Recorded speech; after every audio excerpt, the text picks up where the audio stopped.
전략을 미리 말씀을 드렸고요. 자, 그리고 물가는 더 이상 투자자들의 메인 컨선이 아니다라고 보시면 됩니다. PCE 8월달 발표한 거 2.2까지 왔고요. 2.2면 과거 2018년, 19년 수준까지 이제 다 왔습니다. 그래서 물가가 잡혔기 때문에 페드가 이제는 금리를 내린다 이러고 있고요. 자, 경기가 살아날지 아니면 위축될지 요게 이제 핵심인데, 지금 밑에 보시는 미 대선 이후 PMI가 어떻게 되는지 과거 지금 차트를 쭉 90년대부터 보고 계시는데요. 제가 동그라미로 쳐놨던 구간이 바로 미국 대선이 있었던 해입니다. 지금 미국 대선이 있다 보니까 PMI가 45에서 50 사이에서 그냥 왔다 갔다 하고 있죠. 왜냐하면 트럼프가 되냐 해리스가 되느냐에 따라서 야, 우리 여기다가 투자해야 돼, 하면 안 돼, 크게 바뀔 수가 있는데, 누가 여기서 기업의 구매 관리자들이 자, 여기서 대통령이 누가 되는지도 보지 않고 결정을 하겠습니까? 특히나 지금처럼 박빙일 때는 더더욱 이 PMI가 구매 관리자들에 대한 설베이거든요. 설문을 했는데 우리 잘 모르겠어요. 아직 투자를 할지 고용을 할지 애매하게 답을 한다는 거죠.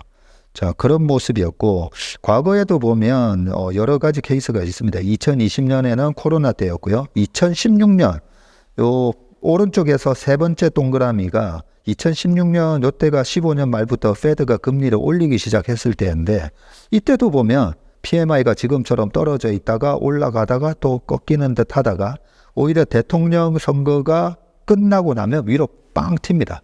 그래서 2017년 온도가 우리나라 코스피, 코스닥 전부 다 20% 이상 상승을 했던 때입니다. 그래서 내년 미국의 해리스 대통령 1년 차가 될지, 트럼프 2.0의 1년 차가 될지 모르겠지만 내년 1년은 상당히 좋아 보인다. 왜냐하면 PMI가 위로 튈 거니까 저는 그렇게 생각하고 있습니다. 반면에 2008년 금융위기 때는 밑에서 왔다 갔다 하다가 다시 한번 더 밑으로 자빠지죠. 왜냐하면 미국의 금융기관들이 그때는 무시무시하게 베어스턴스 1월 달부터 망한 것부터 시작해서 그 유명한 메릴 린치 망하고요. 우리 여의도의 IFC 건물을 소유하고 있었던 AIG 생명 이런 데가 망합니다. 엄청난 사건이 있었던 때고요. 그러면서 PMI가 박살났기 때문에 지금은 그런 국면은 아니지 않는가라고 생각이 듭니다. 그래서 이 PMI가 관건인데, 제가 예상을 하기에는 대통령이 결정나면 이 PMI가 빠르게 돌아설 거다. 그렇게 보고 있습니다. 자, 9월 주요 지수들 보면 S&P 500이 2.2, 2.02, 나스닥 2.7, 다우 1.85, 필반 지수 0.28. 반도체가 약하다 보니까 우리나라 시장도 좀 약했던 부분이 있고요. 나스닥 생명공학 지수 마이너스 2.34, 니케이도 큰 폭으로 빠졌다가 마이너스 9% 이상 빠졌다가 올라왔습니다. 네, 그런 식으로 변동성이 심했고요. 지금 특이한 점은 바로 밑에 보시는 게 금 차트입니다. 이 금 차트가 이번 9월 달에 5.2% 올랐는데, 이 금의 가격 상승이 의미하는 바가 굉장히 큽니다. 지금 과거 사례부터 쭉 보시면 2008년도에 페드가 금리 인하를 단행을 하고, 그러고 나서 금값이 큰 폭으로 오르는 걸 알 수가 있습니다. 왜냐하면 2009년, 10년, 11년, 12년, 13, 14년까지 양적 완화를 1차, 2차, 3차 금리는 거의 제로 금리 만들어 놓으면서 엄청난 유동성을 풀어주다 보니까 금값이 올라가고, 이때 당시에 물가가 많이 올라갔다고 보시면 됩니다. 지금도 마찬가지죠. 이제 금리를 인하한다라고 하니까 미리 선반영해서 금값이 올라가고 있고, 근데 금값만 올라가는 거가 아니잖아요. 우리가 쿠팡 구독료 올라가고, 유튜브 프리미엄 서비스 구독료 올라가고, 웬만한 거 다 올라갔습니다. 여의도 콩국수 가격도 올라가고, 그러면서 그 올라간 것만큼 결국은 매출이 늘어나는 효과가 있고 이익이 늘어나는 그런 효과가 있기 때문에 이 금값 오르는 거랑 미국의 빅테크, 우리나라의 필수 소비재에 해당되는 기업들의 주가 올라가는 게 다 똑같은 물가를 반영해서 올라가는 거다라고 보시면 됩니다. 자, 밸류에이션을 체크해 보면요. S&P 500은 지금 21.76배인데 10년 평균이 18배이고 20년 평균은 16배이거든요. 또 좀 애매합니다. 21.76. 야, 여기서 21.76을 1 나누기 21 이렇게 해버리면 1 나누기 20 하면 5%잖아요. 그러면 주식으로 얻을 수 있는 기대 수익률이 5%. 이게 25배가 되면 1 나누기 25 하면 4%. 근데 아직까지 미국채 2년물이 3.7, 3.6 정도 준단 말이죠. 그래서 위로 올라가면 올라갈수록 미국 주식은 또 약간의 저항을 받을 건데, 다행스러운 거는 금리가 지금 떨어지면서 내년 상반기까지 미국 10년물 국채금리가 3% 초반, 2년물도 2% 후반까지 떨어지게 되면 금리 대비해서 주가가 상대적으로 또 매력적으로 바뀌게 됩니다. 그래서 내년 상반기까지 S&P 500 6천 얘기하는 분들도 계신데, 상반기까지는 6천 정도는 얼마든지 갈 수 있다라고 생각합니다. 자, 그런데 우리나라 코스피는 도대체 어떻게 되는데, 이 부분인데, 지금 코스피 EPS가 미국의 S&P 500의 EPS랑 다르다고 했죠. 미국의 기업의 EPS는 안정적으로 올라갔다가 정말 무슨 위기가 있을 때 좀 꺾어졌다가 올라가는데, 우리나라는 시클리컬 기업이 많다 보니까 지금 보시는 초록색 EPS 증가율이 확 올라갔다가 확 빠졌다가 또 확 올라갔다가 확 빠졌다가 하면서 이번에도 EPS가 큰 폭으로 많이 올라왔습니다. 자, 그런데 여기서 아주 중요한 게 있습니다. 여기서 제가 지금 선을 몇 가지 그어놨는데, 우리나라 EPS가 가파르게 올라왔음에도 불구하고 이 파란색 선이 PR이거든요. 파란색 바 차트가 PR인데, 지난번에 보니까 2016년, 17년, 18년도에 EPS는 가파르게 올라왔는데 주가 까만색 선도 올라오긴 올랐는데 EPS만큼 못 올라왔죠. 왜냐하면 PR이 빠졌거든요. PR이 하락하면서 주가가 이익 증가율만큼은 못 올라왔다는 거고요. 최근에 보세요. 최근에도 제가 선을 쭉 그어놨는데 EPS가 굉장히 가파르게 올라왔기 때문에 어떻게 보면 EPS만 보면 우리나라 지수가 지난 고점 3,300을 돌파했었어야 됩니다. 그런데 아니 뭐야, 겨우 2,600? 왜 이러지? 부분이 파란색 PR이 떨어졌어요. PR이 떨어지면서 지금 뭐 8.8배, 9배 하면서 이익은 늘어나는데 E는 늘어나는데 가격이 못 올라가다 보니까 PR이 떨어지는 겁니다. 근데 PR이 왜 떨어지냐면 지난 2016, 17, 18년도에도 미국의 페드의 금리 인상기였어요. 그러다 보니까 이번에도 가파르게 금리를 올려놓고 있다 보니까 우리나라의 이익은, 기업의 이익은 증가하는데 정작 PR이 못 올라가는 거죠. 이 PR, PBR이 멀티플이잖아요. 이익과 순자산에 대한 곱하기 멀티플인데, 멀티플이 낮아졌고 멀티플이 낮아진 가장 큰 이유는 미국의 금리 때문이다. 그래서 금리가 떨어지게 되면 우리나라 PR이 올라오게 되고, 지금 중간에 보면 빨간색 선으로 제가 쭉 꺼놨죠. 2019년 딱 7월 달에 금리 인하를 단행하는 순간 우리나라의 코스피의 PR이 빵 뜨기 시작합니다. 그래서 우리나라 증시가 너무 힘들다라고 하시는데 미국의 고금리 정책이 우리나라 멀티플에 영향을 줬다. 그렇게 생각을 하시면 됩니다. 원엔 환율 제가 계속 보여드리죠. 매달 혹시나 모를 위기는 원달러 환율도 중요하지만 원엔 환율에서 알 수가 있는데, 원엔 환율이 위로 치다가 그냥 지금 약간 꼬랑지를 내릴 그런 모습이고, 아직까지는 그래도 불씨가 남아있는 모습인데, 만약에 정말 BOJ에서 금리를 공격적으로 뭐 5번 더 올려버리겠다 하면 여기 원엔 환율이 위로 아마 칠 겁니다. 그런데 미국의 대통령 선거와 미국의 대통령의 1년 차가 되는 해에 굳이 일본이 그런 무리수를 둘까, 그런 생각이 듭니다. 자, 세계 모든 펀드 매니저들이, 글로벌 펀드 매니저들이 우리나라 수출 동향이 나오면 항상 그것부터 체크합니다. 제가 옛날에 읽었던 CNN에서 미국 주식시장 동향에 대한 그런 시황을 읽을 때 코리안 엑스포트 그는 한국 시장을 전 세계의 벨웨더라는 표현을 씁니다. 양떼 중에서 대장 벨을 차고 있는 양떼 양을 벨웨더라고 하는데, 그 정도로 우리나라 GDP의 40%가 수출이거든요. 그래서 이 수출이 어떻게 되느냐에 따라서 글로벌 경기가 어떻게 되고 있는지를 가름한다는 거죠. 자, 9월 수출 동향을 보면 16개월 연속 무역 수지 흑자 나고 있고요. 대중 수출이 6.3, 대미 수출이 3.4고, 지금 보시면 13.5% 8월, 그리고 7월, 8월에 11.2%, 9월에도 7.5% 상승을 했는데, 이것만 보면 수출 증감률이 그래도 좀 떨어지네, 이런 느낌을 받는데, 요 부분에 대해서 하나 우리가 간과를 하는 게 있습니다. 작년에는 추석이 10월 달에 겹쳐져 있고요. 이번에는 추석이 9월 달에 있었습니다. 그래서 조업일수가 하루가 적습니다. 그래서 이럴 때는 1일 수출 대금으로 보시면 되는데, 1일 수출 대금은 이번에 11% 이상 상승이 나왔습니다.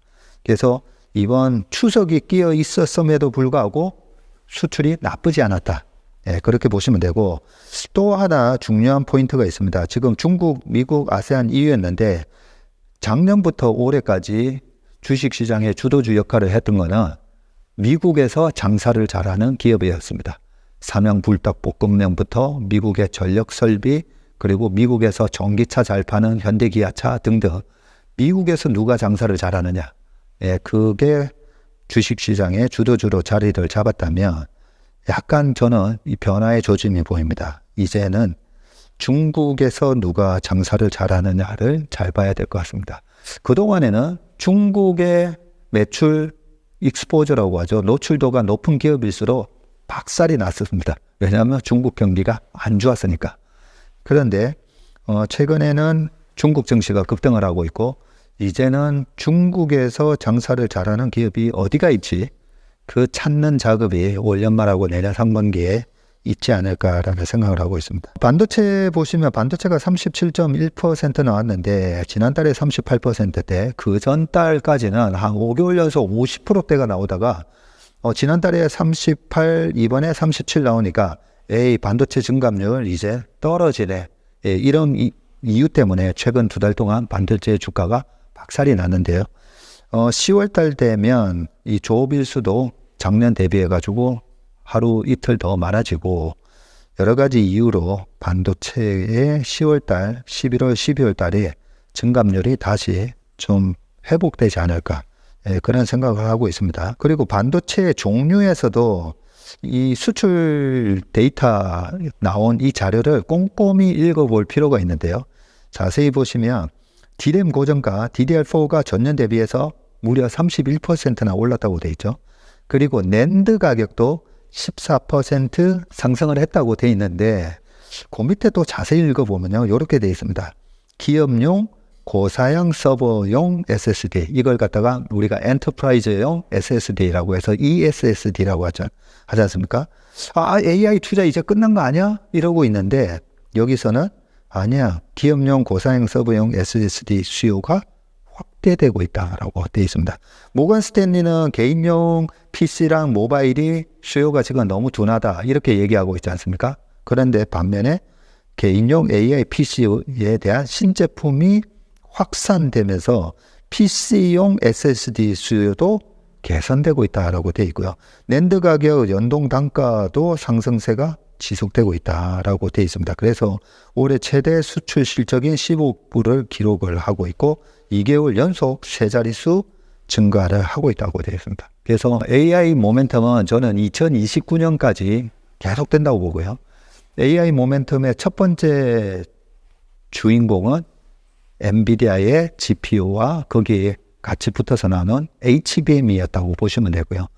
그 HBM이 1세대라면 그 다음 두 번째 이 AI 혁명의 주도주로 자리 잡을 거는 내년까지는 저는 AI 서버 저장장치에 들어가는 ESSD라고 생각을 합니다.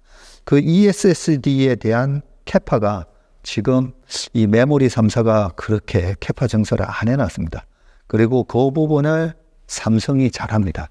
삼성하고 하이닉스가 두 개 합쳐서 이 SSD 시장의 75% 시장 점유율을 하고 있기 때문에 삼성전자의 주가가 많이 빠져 있는데 삼성전자의 주가가 회복할 때는 어디서 이렇게 실적이 나오지? 낸드 쪽에서 실적이 강하게 나오고 낸드가 쇼티지 조짐이 있습니다. 그리고 그 쇼티지에 대한 확인이 내년 상반기까지 되면서 삼성전자의 주가가 다시 75,000원대로 반등할 거다라고 예상을 하고 있습니다. 자, 대미 수출액 여기 증감률에서도 보이지만 이 3.4%까지 많이 줄었습니다. 올 4월만 하더라도 한 24%, 올 초에는 27% 증가였는데 이제는 미국 쪽으로의 증감률이 떨어지고 있고요. 반면에 중국 쪽의 증감률이 이제 서서히 올라오지 않을까라고 해서 앞으로의 시장에 대한 초점을 약간은 중국 쪽에서 장사를 잘 할 수 있는 기업 쪽으로 조금 초점을 맞출 필요가 있다고 생각합니다. 삼성전자 월봉 차트 한번 보고 있습니다. 지금 보시다시피 삼성전자가 쭉 올라오다가 지금 61,000원, 10월 초에 6만 원을 어제 살짝 깼다가 올라왔는데 밑에 보시면 이 두 번째가 이 원달러 환율 첫 번째 있고 두 번째 빨간색 점으로 이렇게 표시되어 있는 게 바로 영업이익률입니다. 영업이익률에 제가 초록색 선으로 10%대에 줄을 그어놨는데요. 이제 10% 영업이익률을 회복했습니다. 그래서 과거의 반도체 사이클에 보면 10%를 이제 넘어서는데 반도체가 사이클이 끝났다라고 보기에는 너무 좀 빨랐다. 그래서 모건하우스의 반도체 매도 콜은 너무 빨랐고 매도 콜이 나오고 나서 항상 2달 정도 빠지다가 오히려 한 3개월부터 반등이 가파르게 들어가면서 모건 스탠리의 반성문이 나오는 경우도 있었다라는 걸 늘 말씀을 드렸습니다. 지금 밑에 보시는 거는 삼성전자의 PBR 차트이고요. PBR이 지금 1.1배가 깨져 있습니다. 그래서 삼성전자는 PBR 1.1 밑에서 사면 항상 불패였다라는 걸 알 수가 있기 때문에 전자에 대해서 너무 걱정은 안 하셔도 된다라는 말씀을 드리겠습니다. 9월 달을 들어서 외국인이 코스피에서만 한 8조 팔았고요. 그런데 반면에 코스닥에서는 순매수가 조금 들어오는 모습이었고 선물도 3,600억 정도 매수를 했습니다. 그래서 연초 이후 외국인의 매수가 14조. 하지만 11월, 12월 달 되면 이 할로윈 전략으로 들어오는 외국인들이 또 한 5조 정도 저는 들어온다고 보고 있습니다. 네, 그러면 연간으로 한 20조 정도 순매수로 끝나지 않을까라고 생각하고요. 외국인 현선물과 코스피 이 저희가 시스템에 만들어 놓은 이 차트를 보시면 항상 그렇습니다. 7, 8, 9월 달은 작년에도 그 강세장에도 작년 7, 8, 9월 달 보면 외국인의 순매수가 파란색으로 쭉 보이죠. 20일 평균치인데요. 20일 평균치가 이렇게 파란색으로 쭉 보이면서 조정을 받았고 이번에도 마찬가지로 또 8, 9월 달에 외국인의 매도가 나왔는데 희한하게도 11월 달 되면 재작년 그 약세장에서도 11월 이후 강하게 매수가 들어왔고 작년에도 그렇고 이번에도 마찬가지로 외국인은 돌아온다. 네, 걱정 안 하셔도 외국인은 돌아온다라고 생각합니다. 월간 투자자 매매 동향 참고를 하시고요. 이제 10월 주식시장 전망 및 전략에 대해서 말씀드리겠습니다. 10월 달은 지금 코스피 차트가 밑으로 한번 9월 말 지나서 10월 초에 살짝 깨지기는 했는데 밑으로 제가 보니까 빠져봐야 2,525 정도. 예, 미국 시장에서 정말 무슨 큰 충격 9.12 테러 같은 것만 없으면 2,525 정도가 강한 지지선이 된다고 보고요. 이게 바로 120일 이평선이 지나가고 있는 자리입니다. 120일이니까 거의 뭐 한 5, 6개월 이평선이라고 보시면 되고 위로는 2,704 정도까지 예상을 하고 있습니다. 아마 10월 말 종가가 거의 약간 고가로 끝나지 않을까 이런 생각을 하고요. 그래서 지난 달까지 8월 달 제가 트레이딩 셀 올라오면 팔아야 됩니다. 9월 달도 트레이딩 셀 이렇게 전략을 말씀드렸었는데 이제 아닙니다. 10월 달은 시장의 변동성을 이용해서 좋은 주식을 적극적으로 매수를 하셔야 됩니다. 지금 이번에 매수를 해서 내년 최소 3월에서 5월까지 좀 크게 먹는 전략으로 바뀌셔야 됩니다. 그래서 이번에 11월, 12월에 올라올 때는 최근 3개월 동안에 했던 것처럼 올라오면 팔아먹고 떨어지면 사고가 아니라 이번에 사서 내년 최소 한 3월까지는 좀 길게 크게 먹는 전략을 가져가야 된다 말씀드리겠습니다. 24년 페드의 금리 인하 전후 나스닥 모습하고 과거의 2007년 모습하고 비교해드리면 지금 보시는 이 조정의 모습하고 그 다음에 보시면 이게 2007년인데요. 2007년에도 금리 인하 있기 전에 저렇게 확 빠졌다가 그때 당시에 12% 정도 빠졌는데요. 이번에는 한 15% 빠졌다가 반등 들어오다가 눌리는 척하다가 다시 꾸역꾸역 올라왔지 않습니까? 그래서 그때 2007년에도 빠졌다가 올라가다가 눌리는 듯 하다가 올라가면서 신고가를 냅니다. 그런데 2007년 말하고 2008년 초에는 시장이 다시 박살나는데 이때는 말 그대로 하드랜딩이 왔었고 2007년 요 3분기 세 번째 금리 인하하는데도 주가가 못 올라왔던 이유는 이때 이미 골드만삭스를 비롯해서 미국의 빅5 IB들이 대대적인 충당금을 쌓기 시작합니다. 서프라임 관련해서 충당금을 쌓으면서 어닝 쇼크가 나기 시작합니다. 그런 모습이 나오면 이렇게 2007년 말처럼 주가가 빠지는 모습이 나오겠지만 내년 상반기까지는 그렇게 미국의 금융주 특히나 IB가 어닝 쇼크를 낼 것 같지는 않습니다. 자, 그리고 제일 밑에 보시면 중국 시장인데요. 2025년은 저는 이렇게 결론을 내리고자 합니다. 상대적으로 약한 미국 시장. 그동안에 상대적으로 계속 강했잖아요. 그런데 이번에는 그 믿음이 미국 시장 왜 이래 약해로 조금 바뀔 것 같습니다. 그리고 상대적으로 강한 중국 시장, 한국 시장. 네, 말대로만 되면 얼마나 좋겠습니까, 그죠? 근데 객관적으로 제가 여러 가지로 분석해 보니까 이번에 그렇게 될 것 같습니다. 지금 제일 밑에 보시는 차트가 상해 종합주가지수 차트인데요. 제일 왼쪽에 2005, 6, 7년도에 엄청나게 올랐죠. 그때 중국의 베이징 올림픽을 앞두고 중국의 인프라 사이클이 있었을 때고요. 이때 무섭게 올랐었습니다. 그리고 중간에 또 한번 가파르게 올랐었던 게 2014년에서 15년 후강통이 열렸을 때 있습니다. 이때도 지수가 2000에서 5000까지 지수가 그냥 2배, 한 1.5배 금방 올라 버립니다.